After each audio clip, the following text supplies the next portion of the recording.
Se você soubesse que iria morrer amanhã, isso te causa medo, aflição ou daria a sensação de dever cumprido?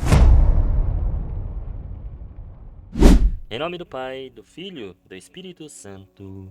Amém. Amados irmãos e irmãs, que a paz de nosso Senhor Jesus Cristo e a fé de nossa mãe estejam conosco. Hoje, como nós sabemos, não é um dia qualquer. É um dia em que a saudade aperta, em que as lembranças dos nossos entes queridos se tornam mais vivas.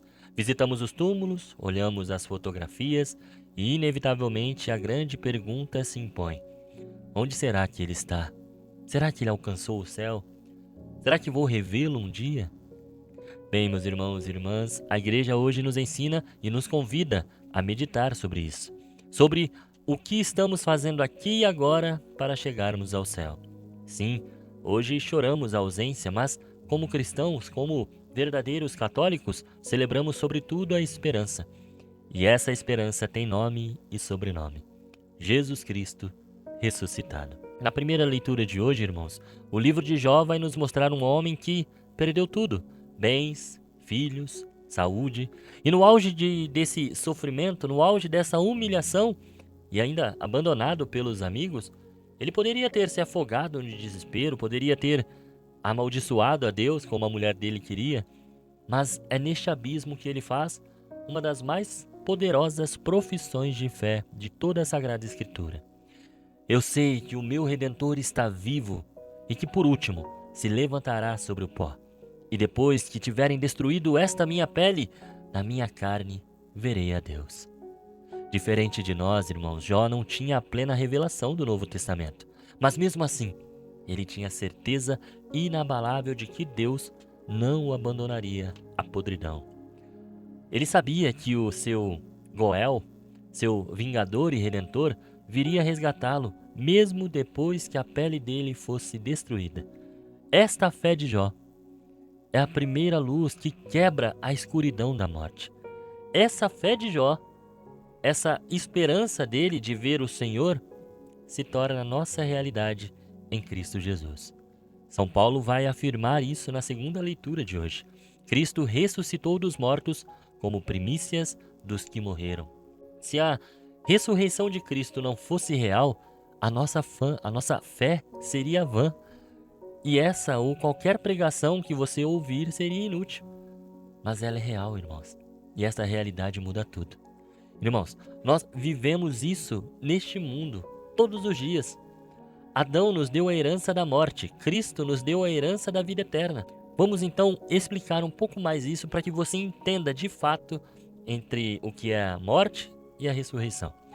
Quando você se aproxima de Cristo e você luta para se manter no caminho dele, você vai à missa por amor, você busca o sacramento da confissão, você literalmente corresponde à graça de Deus infundida no seu ser no dia do seu batismo. Isso é uma prova de que Cristo verdadeiramente ressuscitou, porque sem isso você não conseguiria. Porque quando você está com Cristo, você percebe que você olha diferente para aqueles que estão à sua volta, como você nunca olhou. Você vê a dor daqueles que estão sofrendo. Você vê a necessidade dos que estão vagando pela rua. Você sente na sua carne a dor de Cristo ao ver homens e mulheres se perdendo no mundo. Você perdoa quem precisa perdoar. Você evita todo tipo de briga. Você realmente vive as bem-aventuranças de nosso Senhor. Isso tudo por conta do amor de Deus em nós, mas por conta do pecado de Adão que adentrou no mundo e que Paulo também vai citar hoje, a raiva, o orgulho, as vaidades, os desejos da carne, a vontade de satisfazer seu prazer permanecem conosco. Estão aqui dentro também. Você julga as pessoas, você tenta não mentir, mas mente por conta talvez do medo, da vergonha. Você se deixa levar pelas pequenas coisas e isso tudo é o mal que habita em nós. E quando não estamos perto de Jesus, quando não buscamos Ele em verdade e em espírito, você fica escravo do pecado de tal forma que você não consegue ver o pecado. E aí, nesse caso, o salário dele é a morte, e a morte é o fim. Mas para aqueles que lutam, que tentam seguir a Cristo, a morte não é o ponto final, mas um ponto de virada. É dolorosa, mas necessária, pois é a passagem para a plenitude da vida. O apóstolo nos diz que é preciso que Cristo reine até que o último inimigo seja destruído, e esse inimigo é a morte. A morte de nosso Senhor na cruz foi o golpe fatal no poder que a morte tinha sobre cada um de nós. Quando choramos hoje, choramos por aqueles que já cruzaram a linha da batalha, mas que agora, pela fé, estão em terras de vitória, no reino onde Deus será tudo em todos. Portanto, irmãos, o dia de finados não é sobre a morte, mas sobre a vitória da vida sobre a morte.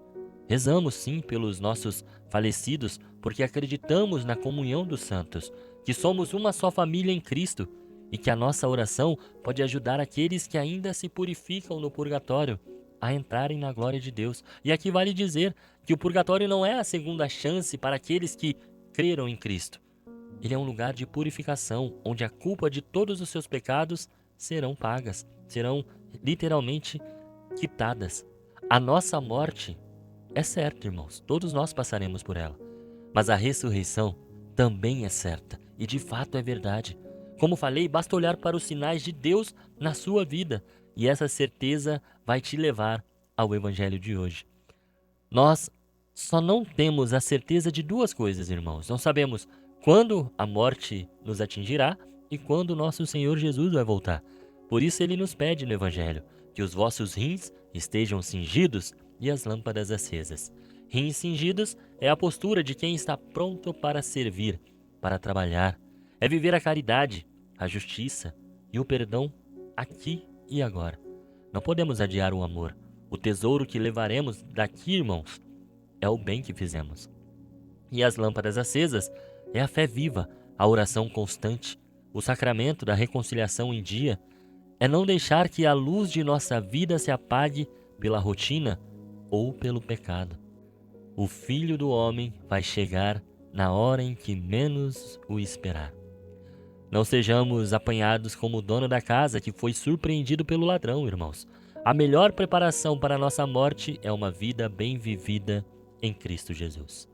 Olhemos para os túmulos de nossos pais, avós, amigos.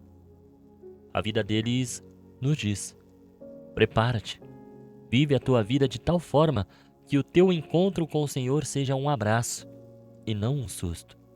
O Senhor virá e Ele nos promete algo espantoso, irmãos. Ao servo vigilante, Ele mesmo se cingirá e o servirá à mesa da eternidade. Meus irmãos, hoje, neste dia de finados, transformemos a nossa dor em oração, a nossa saudade em memória viva do amor e a nossa incerteza em fé inabalável na vitória de Cristo. A vida não é tirada, irmãos, ela é transformada. Por aqueles que amamos e que já partiram, oferecemos agora a nossa oração, o nosso sufrágio. E por nós, peçamos a graça da vigilância e da caridade. O nosso tesouro está no céu, irmãos.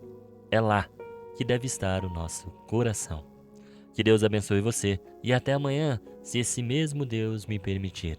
Senhor, estivemos aqui reunidos por amor a Jesus Cristo, em nome do Pai, do Filho, do Espírito Santo. Amém.